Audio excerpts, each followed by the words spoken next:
Assalamualaikum, hai guys, welcome back to our channel Dahasan Video.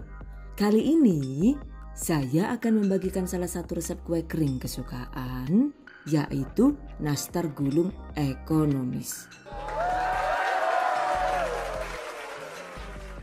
Ekonomis karena bahan utamanya itu cukup menggunakan margarin dan 1 kuning telur saja. Walaupun ekonomis juga untuk rasa dan tampilannya itu super premium ya. Tuh, cantik banget kan ya? Copot.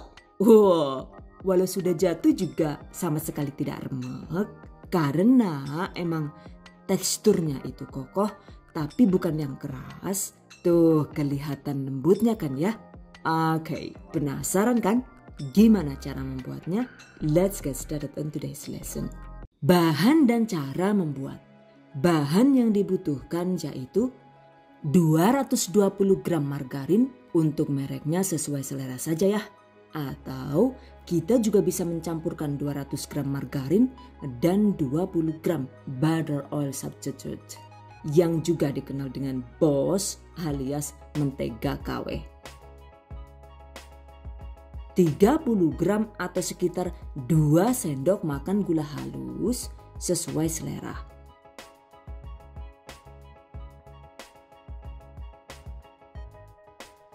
Tambahkan 1 butir kuning telur. Ini saya menggunakan telur bebek ya guys. Aduk rata dengan menggunakan whisker atau spatula. Tambahkan 1 sendok teh pasta vanila atau diganti dengan setengah sendok teh vanila bubuk juga boleh. Atau menggunakan essence mentega seperti ini, boleh. Jadi silahkan gunakan perisa dengan aroma sesuai selera.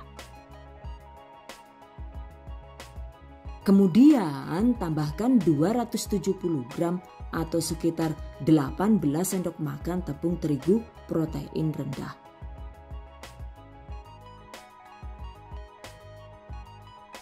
(30 gram atau sekitar 2 sendok makan tepung maizena alias pati jagung.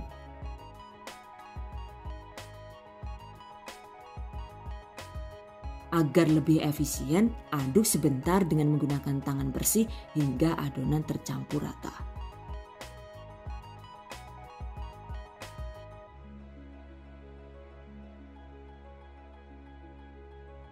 Sekarang adonan siap dibentuk. Selanjutnya, siapkan sarangan kukusan seperti ini. Olesi dengan sedikit minyak atau mentega dan alasi dengan kertas roti agar nastar tidak rawan gosong. Sisihkan. Siapkan garpu untuk mencetak. Lalu ambil secukupnya adonan kira-kira segini, sekitar 9 gram. Kemudian bentuk dan cetak dengan menggunakan garpu seperti ini.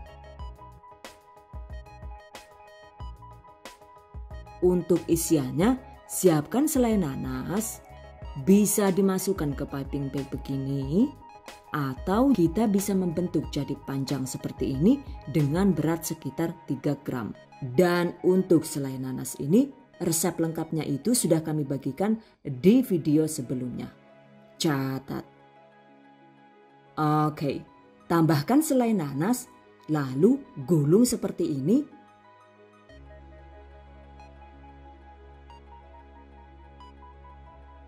Jadi deh, jika dirasa efek embosnya itu kurang greget, kita bisa mempertajam lekukan motifnya dengan ditekan menggunakan lidi atau tusuk sate seperti ini. Lakukan sisanya hingga habis. Nah, ini dia.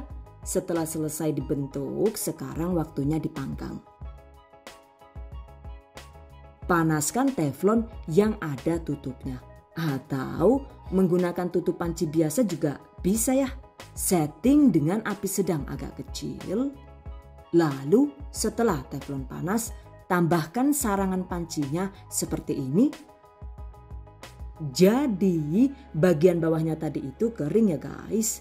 Tidak perlu diisi air. Wah, Ya iyalah, wong jenenge dipanggang ya ora ana banyune. Nek ana banyune jenenge dikukus. Ana maning Jan. Oke. Tutup dan panggang dengan menggunakan api sedang agak kecil selama 30 sampai dengan 35 menit. Dan kalau berkeringat begini tidak perlu panik ya guys. Karena insya Allah air uapnya itu tidak sampai menetes ke atas nastar. Sambil menunggu nastar matang, sekarang kita siapkan bahan untuk polesan. Siapkan 1 butir kuning telur, lalu tambahkan 1 sendok makan minyak goreng. Tambahkan juga 1 sendok teh susu kental manis. Aduk rata.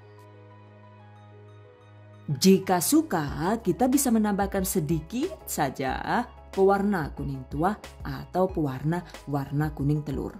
Aduk cepat dan kuat hingga tercampur rata. Sisihkan. Nah, ini dia. Setelah 35 menit, nastarnya sudah mulai agak matang ya.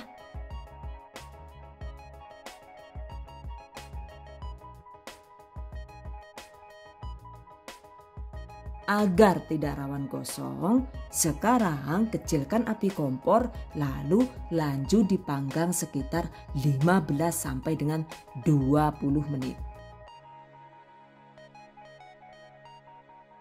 Dan ini dia, setelah dipanggang dengan waktu total sekitar 55 menit, nastar teflon sekarang sudah matang. Tuh lihat, walau cuma menggunakan teflon juga nastarnya bisa mulus, matang sempurna dan tidak gosong ya.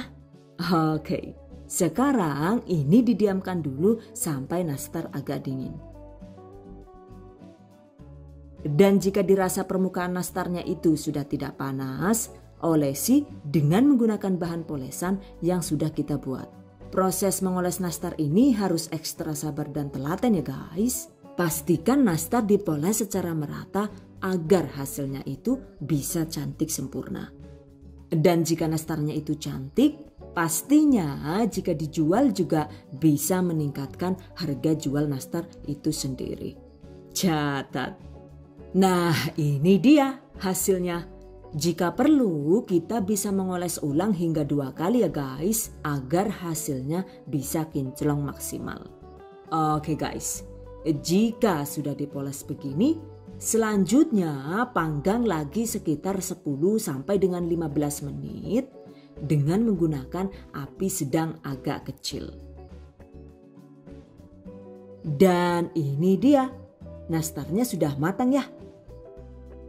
Tuh lihat, jika bahan olesan yang jatuh tercecer di atas roti ini sudah kering dan matang, artinya ya emang nastarnya itu sudah matang. Jadi begitu bagian atas sudah terlihat kering dan licin, artinya sudah bisa langsung diangkat ya. Jangan menunggu terlalu lama, karena jika terlalu lama permukaan nastar jadi berbusa dan tidak bisa kinclong lagi. So, ini jangan dipegang-pegang dulu sampai nastar benar-benar dingin sehingga hasil nastar bisa matang sempurna. Tuh lihat, walau dipanggang dengan teflon juga nastarnya itu tidak gosong dan bisa matang luar dalam.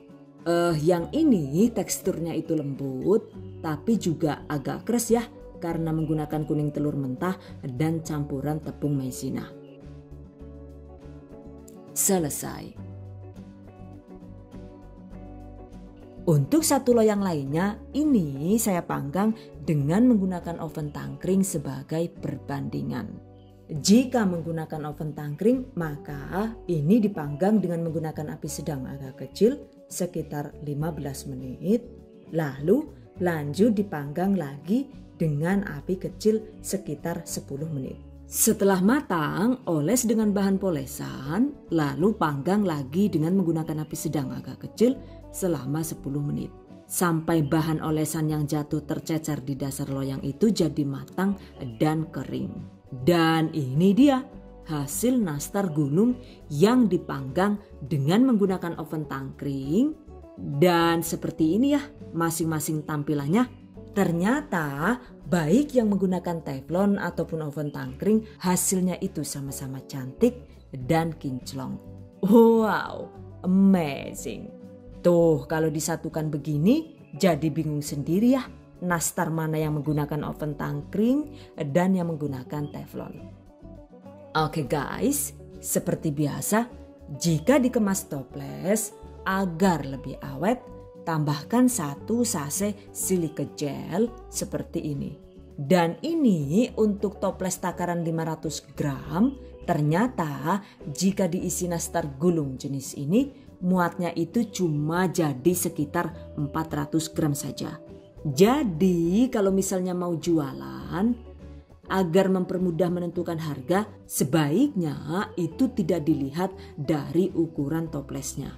Jadi kita harus menimbang secara presisi berat bersih dari nastar yang akan dijual. Catat. Misalnya nih, jika nastar ini saya jual dengan harga 25.000 per 100 gram, maka untuk satu toples dengan berat bersih 400 gram ini, harga jualnya itu adalah Rp100.000. By the way, kapan hari itu kan saya bikin lagi, cuma waktu packingnya itu saya kemas dengan alas cupcake seperti ini. Dan ternyata untuk toples 500 gram, muatnya itu cuma sekitar 225 gram saja. Dibulatkan ya. Jika dikasih alas cupcake begini, tampilan nastar jadi terlihat lebih mewah ya guys. Selain itu juga karena isinya lebih sedikit, pastinya bisa menekan harga sehingga jadi lebih terjangkau. Jadi satu toples begini mungkin bisa dijual sekitar 50.000 atau 60.000 atau bisa 70.000 gitu, tergantung modal dan pangsa pasar masing-masing. Kira-kira seperti itu ya hitungannya. Dan untuk lebih jelasnya lagi, baik seputar modal total dan estimasi omset secara keseluruhan, silahkan cek di deskripsi video ini. Catat. By the way, untuk nastar yang ini tadi, adonannya itu saya menggunakan kuning telur rebus yang sudah matang ya. Tekstur nastarnya itu ternyata cenderung lumer dan lembut seperti ini. Tuh pastinya kalau dimakan itu langsung pecah di mulut. Cuma walaupun lumer di mulut juga, yang ini teksturnya itu tetap kokoh dan tidak gampang retak. Karena ada tambahan tepung maizinanya itu tadi ya. Jadi untuk resepnya itu tetap sama. Cuma baik mau Jan. Gratisan apa cuma-cuma? Bolak-balik ngomong cuma.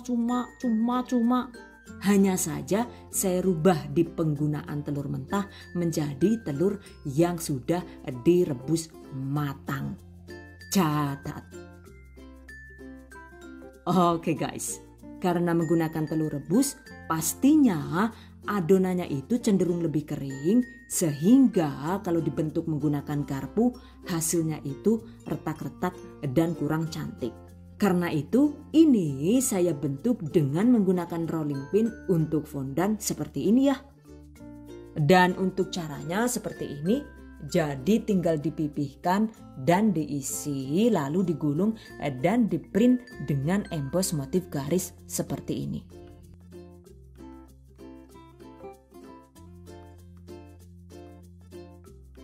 Jadi deh. Tara, ini dia hasilnya. Atau cara lain jika susah dicetak dengan garpu, kita juga bisa menggunakan sisir yang masih gres seperti ini. Berikut ini cara mencetak nastar gulung menggunakan sisir ala dahasan video.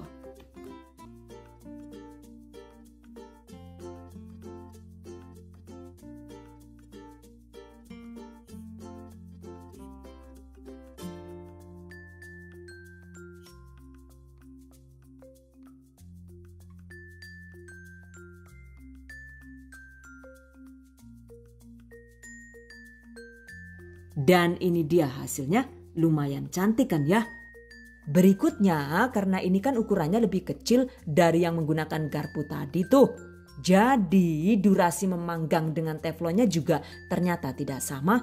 Yang ini jika dipanggang itu 5 menit lebih cepat matang dibanding sebelumnya. Intinya sih, ukuran nastar itu juga ternyata sangat berpengaruh terhadap lamanya waktu memanggang. Catat.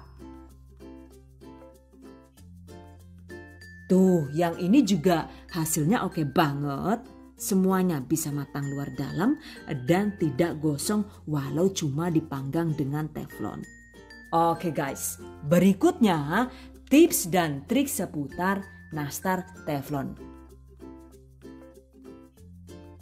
Untuk penggunaan terigu, jika menggunakan jenis kemasan bagus seperti ini, itu bisa langsung kita gunakan tanpa harus disangrai ya guys. Cuma jika kita menggunakan terigu dari warung atau terigu curah yang dikemas begini, sebaiknya sih sebelum digunakan itu kita sangrai dulu dengan api sedang agak kecil, cukup sekitar 5 menit saja.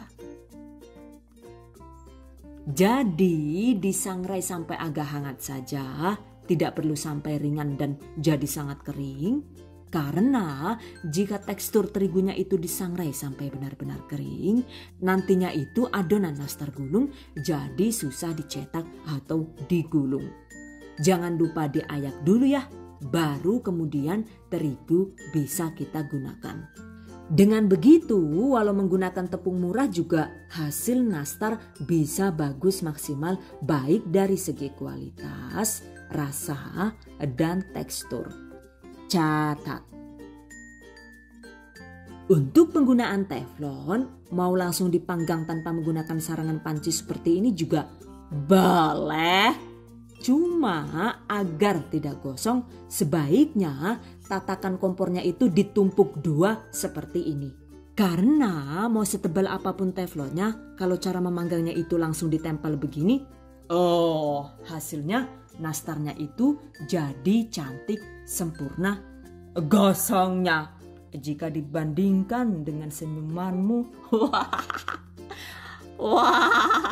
walayu kayang melas temen deneng gawe nastar kesel-kesel malah dadi geseng kayak kia Jan. Aduh, ireng kabeh kayak areng lah yuk, sedih nyonge. Aduh. Oke guys, selain itu juga sebaiknya teflonnya itu kita alasi dulu dengan kertas roti alias baking paper agar hasil nastarnya itu tidak melebar saat matang. Tuh lihat, nastar yang dipanggang dengan tanpa menggunakan kertas roti, bagian bawahnya itu jadi jadi berudul gitu alias kasar. Dilihatnya juga kurang cantik ya. Nah, sementara jika dialas kertas roti seperti ini, ketika matang bagian bawahnya itu terlihat lebih halus dan cantik. Catat. By the way, nastar gulung kinclong ini sebenarnya lumayan tricky ya. Pastikan bagian permukaan atasnya ini sudah matang, tapi dengan tampilan yang tetap kinclong. Karena jika bagian atas nastar ini masih kurang matang, maka hasilnya itu nastar jadi rawan berjamur. Karena itu jika ingin disimpan lebih lama, misalnya untuk stok 3-5 bulan ke depan, maka setelah nastar dingin, panaskan kembali nastar dengan menggunakan api atau suhu panas yang sangat kecil. Cukup dengan api bawah sekitar 30 menit dengan kondisi tutup agak dibuka seperti ini. Bisa menggunakan teflon, oven tangkring, atau oven listrik seperti ini. Dengan teknik dihangatkan ulang seperti ini, maka nastar menjadi matang luar dalam, tetap kinclong, dan bisa awet hingga 3-5 bulan walau tanpa bahan pengawet. Catat. Untuk packing yang lebih higienis, kita bisa mengemas nastar satu persatu dengan menggunakan plastik cookies ukuran 5x8 cm seperti ini ya. Dengan dikemas begini sudah pasti nastarnya itu jadi lebih tahan fresh lebih lama dan lebih terjaga kualitasnya. Demikian tadi cara membuat nastar gulung ekonomis ala The Hasan Video. Semoga bermanfaat and I hope you guys enjoy this tutorial today. Thank you so much for watching. See you guys next time. Wassalamualaikum warahmatullahi wabarakatuh.